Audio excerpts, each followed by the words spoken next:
Hi everyone, welcome inside Mountain America Stadium. Gabby Chernoff and Chris Cartman here for Sun Devil Source following Sun Devil Football's 2025 FanFest. The vibes here are great. We have a little bit of a spring recap up on the slate for you as well. And Chris, you said to me, this feels a little bit different than the spring game, the spring festivities did last year. What was your overall feeling of the vibe here tonight?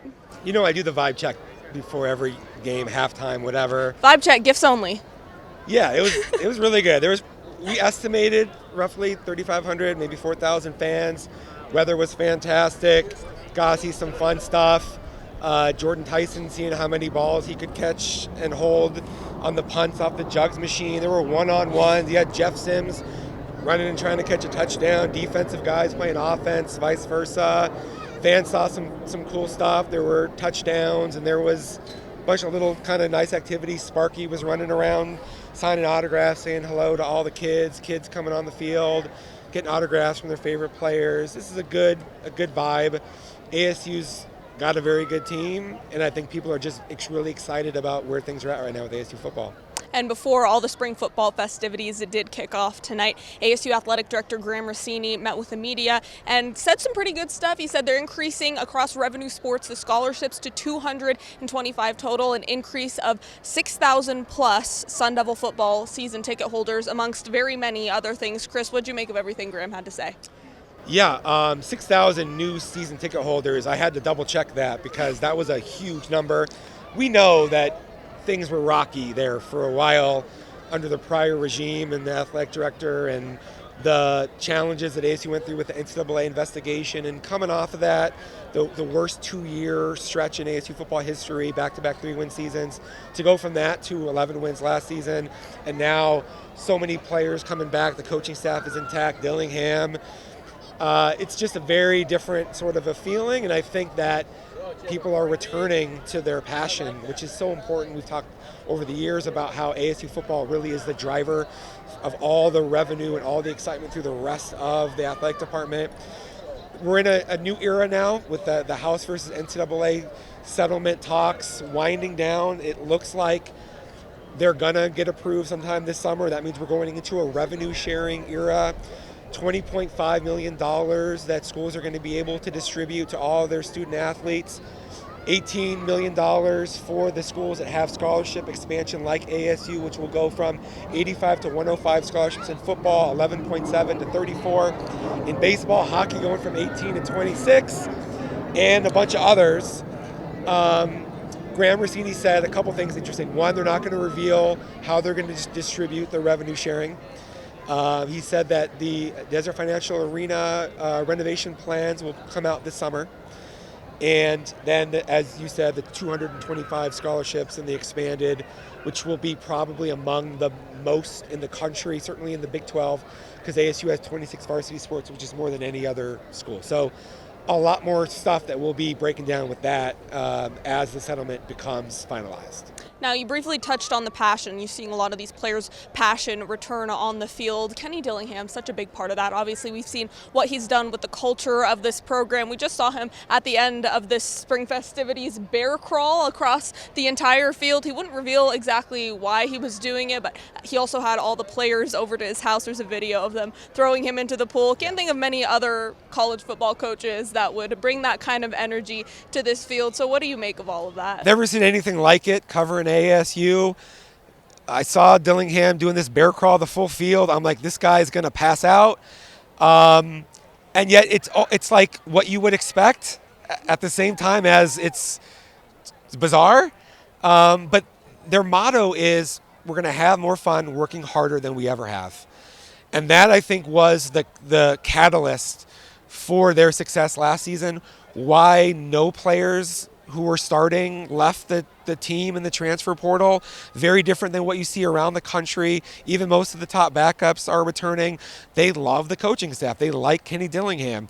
He has an ability to connect authentically with these people in a way that just bursts off the screen when you see it or when you're in person.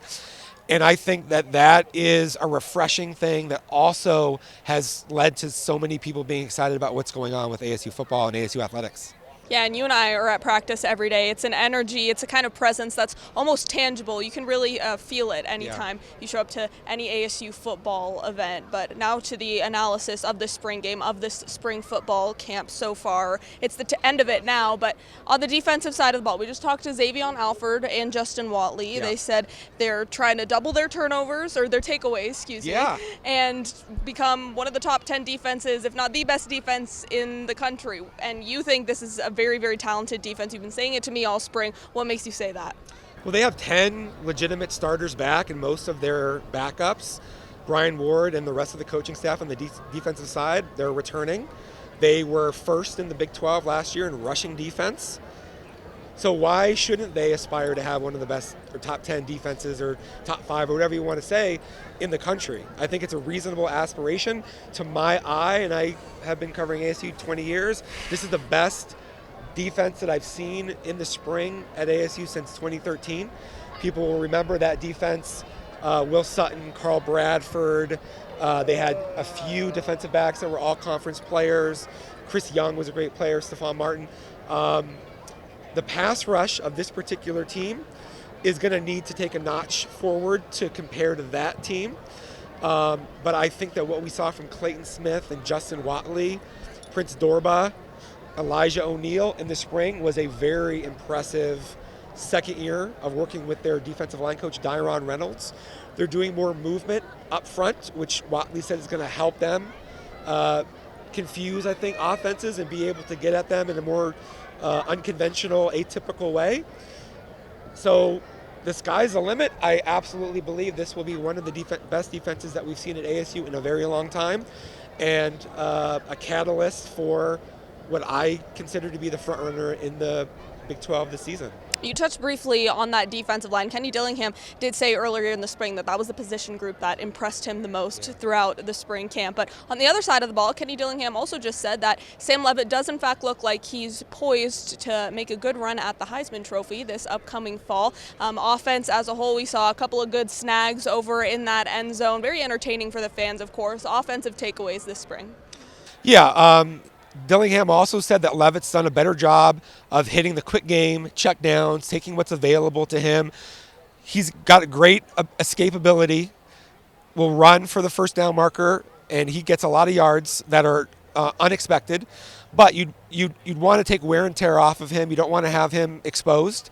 His ability to hit those guys, a Ray Leak Brown, a Kyson Brown, there are receivers who are athletic, a Jordan Tyson in the screen game, get that smoke screen out there on the perimeter to Jaron Hamilton or whoever.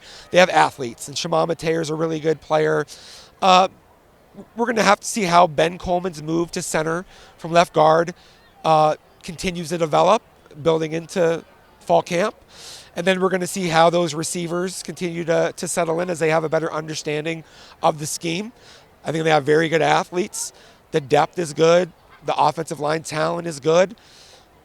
There's no reason to think that given how well that they took care of the football last year, that shouldn't also continue with an older, better version of their quarterback who's going to not throw the ball in jeopardy. He's going to understand protections a little bit better, how to set them, what to expect from defenses.